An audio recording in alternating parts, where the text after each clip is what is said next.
গুলপীয়া এসময়ৰ কথা এখন বৰ সুন্দৰ ৰাজ্যত এগৰাকী বৰ গৰিমাময়ী ৰাণীয়ে বাস কৰিছিল। তেওঁ বৰ সুখী আছিল, কিন্তু তেওঁৰ কোনো সন্তান নাছিল। এদিনাখন যেতিয়া তেওঁ নিজৰ বাগিচাত খোজকাঢ়ি আছিল, তেওঁ আকাশৰ ফালে চালে আৰু প্ৰাৰ্থনা কৰিলে। মোৰ প্ৰিয় মহাৰাণী, চিন্তা নকৰিবা, কাৰণ তোমাৰ প্ৰাৰ্থনা পূৰ্ণ হ'ব। হে প্ৰভু, আপোনালৈ বহুত ধন্যবাদ।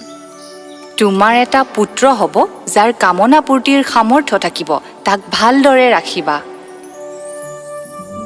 কিছু মাহ পাৰ হ'ল আৰু ৰাজকুমাৰৰ জন্ম হ'ল।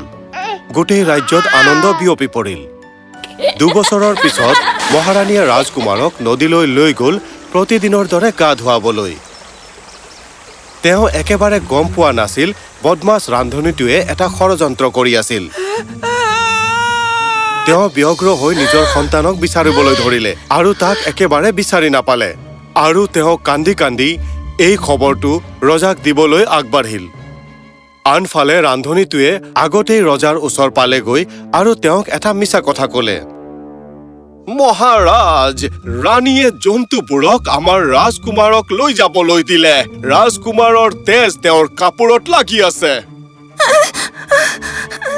মিছলীয়া, তুমি আমাৰ সন্তানক জন্তুৰ হাতত দিলা আৰু ইয়াৰ বাবে তুমি শাস্তি পাবা। ৰজা খঙত অগ্নিশৰ্মা হৈ পৰিল আৰু খঙতে ৰাণীক মৃত্যু মহলত 7 বছৰৰ বাবে নিৰ্বাসন দিলে।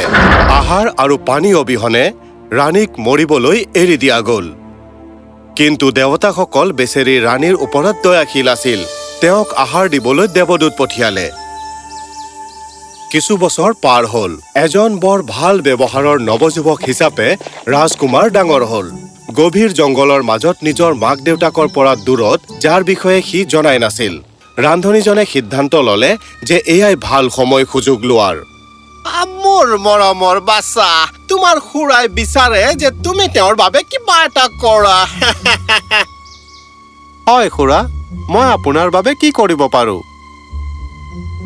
তুমি নিজৰ চকু বন্ধ কৰিব লাগিব আৰু কামনা কৰিব লাগিব এখন বিশাল ৰাজ্যত ধন সম্পত্তি আৰু দুৰ্গৰ, আৰু য'ৰ তুমি ৰজা হবা আৰু মই তোমাৰ প্ৰধান।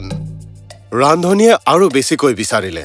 মোৰ মৰমৰ বাছা, এতিয়া তুমি নিজৰ চকু বন্ধ কৰা আৰু নিজৰ বাবে অতিকৈ সুন্দৰী কুঁৱৰী এজনীৰ কামনা কৰা, কাৰণ তুমি অকলে থাকিবলৈ নোৱাৰিবা। আৰু এইদৰে ৰাজকুমাৰে নিজৰ জীৱন সংগী পালে। তেওঁলোকৰ তৎক্ষণাত প্ৰেমো হৈ গ'ল আৰু তেওঁলোকে নাচি বাগি আনন্দ মনেৰে থাকিবলৈ ল'লে। তাৰ পিছতো সেই বদমাছ ৰান্ধনীজনৰ আৰু বেয়া অভিপ্ৰায় আছিল। সেই ৰান্ধনীজনে ৰাতি এটা ওখ অট্টালিকাত বিভৎস অট্টহাস্যৰ সৈতে আৰ্চিলৈ চাই নিজৰ লগত কথা পাতিলে। মোৰ তাত সেই সকলো বস্তু আছে যিবোৰ মই কামনা কৰিছিলো। এতিয়া কেৱল এটা বস্তুৱে বাকী আছে। ৰাজকুমাৰ মৰিব লাগিব, কাৰণ যদি সি নিজৰ মাক দেউতাকৰ বিষয়ে জানি লয়, তেন্তে মই সমস্যাত পৰি যাম। সি কুঁৱৰীক ক'লে যে তৎক্ষণাত ৰাজকুমাৰক টোপনিত মাৰি পেলোৱা, নহ'লে তাইক মাৰি পেলোৱা হ'ব। মই তেওঁক নামাৰো।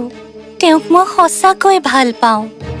তুমি তাক মাৰিবই লাগিব, নহ'লে তুমি নাইকিয়া হৈ যাবা।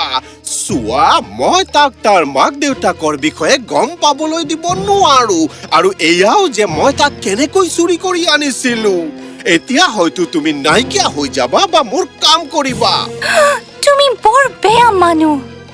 মই ৰাতিপুৱা তোমাৰ কোঠালৈ আহিম আৰু তাক মৃত দেখা পাব লাগিব।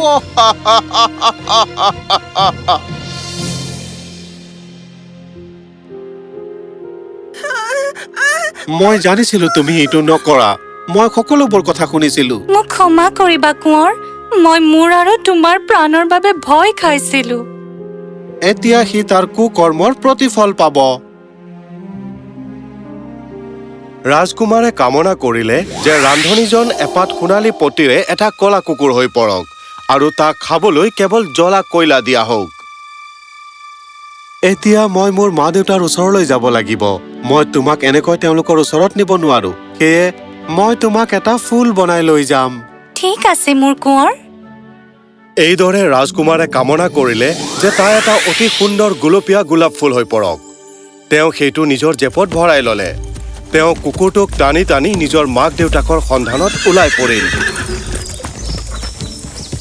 বহুদূৰ যাত্ৰা কৰাৰ পিছত তেওঁ নিজৰ ৰাজ্যলৈ গৈ পায় আৰু তাৰে স্থানীয় লোকৰ পৰা নিজৰ মাকৰ অৱস্থাৰ বিষয়ে গম পালে। সি ৰাতি সেই ঠাইলৈ গৈ পায় আৰু তাৰ মাকক লগ পাবলৈ এডাল জখলাৰ কামনা কৰে। মোৰ মৰমৰ মহাৰাণী, আপুনি এতিয়াও ভালে কুশলে আছেনে? মোৰ দেৱদূত, মই ভালদৰে আহাৰ পাই আছো আৰু সন্তুষ্ট হৈ আছো। হে মহাৰাণী, মই হলো আপোনাৰ পুত্ৰ। মই জংগলৰ পৰা উভতি আহিছো, য'ত সেই বদমাছ ৰান্ধনীজনে মোক বন্দী কৰি ৰাখিছিল। সি মোক লৈ গৈছিল আৰু আপোনাৰ বিৰুদ্ধে মিছা অভিযোগ তৰিছিল। মই আপোনাক বচাবলৈ আহিছো। মোৰ দিব্য পুত্ৰ, দেৱতাসকলে পুনৰ মোৰ প্ৰাৰ্থনা শুনিলে। ৰাজকুমাৰে সকলো হৰিণাক লগত লৈ পিছদিনা পুৱা ৰাজমহললৈ গৈ পালে। তেওঁ ৰজাক লগ পাবৰ বাবে আৰু তেওঁক উপহাৰ হিচাপে হৰিণা দিবলৈ অনুৰোধ কৰিলে। ধন্যবাদ হে মহান চিকাৰী, এই 200 হৰিণাৰ উপহাৰ মই গ্ৰহণ কৰিলো। চিকাৰী, তাৰ সলনি তোমাক কি লাগে কোৱা? মহাৰাজ, এটা মাত্ৰ নিমন্ত্ৰণ আপোনাৰ আৰু আপোনাৰ ৰাজকীয় পৰিয়ালৰ সৈতে। সি নিজৰ ফালৰ পৰা এটা কামনা কৰিলে। মই কামনা কৰো যে যদি কোনোবাই এই সময়ত ৰজাক মোৰ মাৰ বিষয়ে সুধিলেহেঁতেন।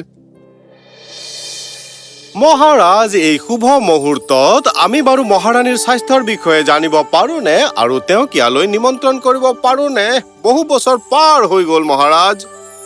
নহব, তাই মোৰ সন্তানক জন্তুৰ হাতত দি দিছিল। মহাৰাজ, সেয়া মিছা কথা আছিল, কাৰণ মই আপোনাৰ পুত্ৰ। মোক কোনো জন্তুৱে লৈ যোৱা নাছিল, বৰঞ্চ আপোনাৰ ৰান্ধনীটোৱে লৈ গৈছিল।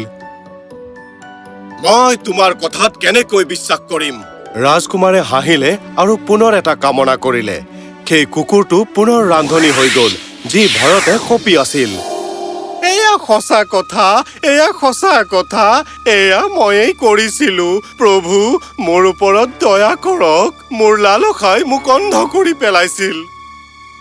তুমি বদমাছ লোভীয়া মানুহ, ইয়াক এতিয়াই পোতাশালত বন্দী কৰি দিয়া হওক।